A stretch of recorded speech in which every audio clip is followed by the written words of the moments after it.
ನಮಸ್ಕಾರ ವೀಕ್ಷಕರಿಗೆ, ND plus ವಾರ್ತೆಗೆ ಸ್ವಾಗತ.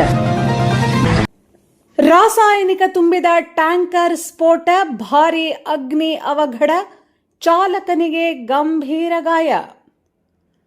ಉತ್ತರ ಕನ್ನಡ ಜಿಲ್ಲೆಯ ಅಂಕೋಲಾ ತಾಲೂಕಿನ ಕಂಚಿನಬಾಗಿಲು ಸಮೀಪ ರಾಷ್ಟ್ರೀಯ ಹೆದ್ದಾರಿ 52ರಲ್ಲಿ ರಾಸಾಯನಿಕ ತುಂಬಿದ ಟ್ಯಾಂಕರ್ ಸ್ಫೋಟಗೊಂಡು ಭಾರೀ ಅಗ್ನಿ ಅವಘಡ ಸಂಭವಿಸಿದೆ.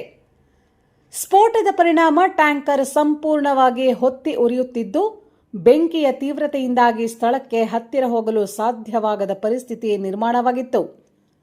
ಅಂಕೋಲಾದಿಂದ ಹುಬ್ಬಳ್ಳಿಗೆ ಸಂಪರ್ಕಿಸುವ ರಾಷ್ಟ್ರೀಯ ಹೆದ್ದಾರಿ 52ರಲ್ಲಿ ವಾಹನ ಸಂಚಾರವನ್ನು ತಾತ್ಕಾಲಿಕವಾಗಿ ಸ್ಥಗಿತಗೊಳಿಸಲಾಗಿದೆ.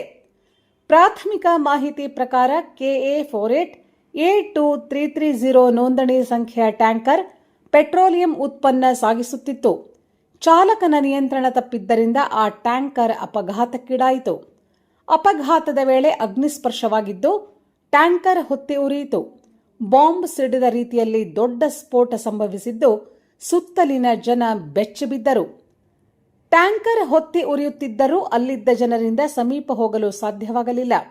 ಇನ್ನಷ್ಟು ದೊಡ್ಡ ಪ್ರಮಾಣದ ಬೆಂಕಿ ಆವರಿಸುವ ಹಿನ್ನೆಲೆ ಸ್ಥಳೀಯರು ಭಯಭೀತರಾಗಿರುವುದು ಕಾಣಿಸಿತು. ಟ್ಯಾಂಕರ್ಗೆ ಬೆಂಕಿ ಬಿದ್ದ ವಿಷಯದ ಬಗ್ಗೆ ತುರ್ತು ಸಹಾಯವಾಣಿಗೆ ಫೋನ್ ಮಾಡಲು ಪ್ರಯತ್ನಿಸಿದರಾದರೂ ನೆಟ್ವರ್ಕ್ ಸಮಸ್ಯೆ ಕಾಡಿತು. ಆದಾಗ್ಯೂ ಅಲ್ಲಿದ್ದ ಪ್ರತ್ಯಕ್ಷದರ್ಶಿಗಳು, ಅಗ್ನಿಶಾಮಕ ಸಿಬ್ಬಂದಿ, ಹೈವೇ ಪೆಟ್ರೋಲ್ ಹಾಗೂ ಪೊಲೀಸರಿಗೆ ಫೋನ್ ಮಾಡಿ ವಿಷಯ ಮುಟ್ಟಿಸಿದರು. ಅವಘಡದ ವೇಳೆ ಟ್ಯಾಂಕರ್ ಒಳಗಿದ್ದ ಚಾಲಕ ಹಾರಿದ್ದನ್ನು ಅಲ್ಲಿದ್ದವರು ನೋಡಿದ್ದಾರೆ. ಬಾಗಲಕೋಟೆಯ ಉದ್ಯಮಿಯೊಬ್ಬರಿಗೆ ಸೇರಿದ ಟ್ಯಾಂಕರ್ ಇದಾಗಿದ್ದು, ಈ ಟ್ಯಾಂಕರ್ ಯಲ್ಲಾಪುರದಿಂದ ಅಂಕೋಲಾ ಮಾರ್ಗವಾಗಿ ಚಲಿಸುವಾಗ ಅವಘಡ ನಡೆದಿದೆ. ಅವಘಡದಲ್ಲಿ ಚಾಲಕನಿಗೆ ಗಂಭೀರ ಪ್ರಮಾಣದಲ್ಲಿ ಗಾಯವಾಗಿದೆ. ಅಗ್ನಿ ಅವಘಡದ ಪರಿಣಾಮ ದಟ್ಟ ಹೊಗೆ ಕಾಣಿಸಿಕೊಂಡಿದೆ. ಬಿಸಿಲಿನ ಜೊತೆ ಅಗ್ನಿಯ ಶಾಖವು ಸುತ್ತಲಿನ ಪ್ರದೇಶವನ್ನು ಆವರಿಸಿದೆ. ಹೆದ್ದಾರಿ ಸಂಚಾರವನ್ನು ಬಂದ್ ಮಾಡಲಾಗಿದ್ದು, ರಕ್ಷಣಾ ಕಾರ್ಯಾಚರಣೆ ಶುರುವಾಗಿದೆ. ಸದ್ಯ ಬೆಂಕಿ ಆರಿಸುವ ಪ್ರಯತ್ನ ಮುಂದುವರೆದಿದೆ. ಟ್ಯಾಂಕರ್ ಹೊತ್ತಿ ಉರಿಯಲು ಸ್ಪಷ್ಟ ಕಾರಣ ಹಾಗೂ ಚಾಲಕನ ಸ್ಥಿತಿಗತಿ ಬಗ್ಗೆ ಇನ್ನಷ್ಟು ಮಾಹಿತಿ ಬರಬೇಕಿದೆ.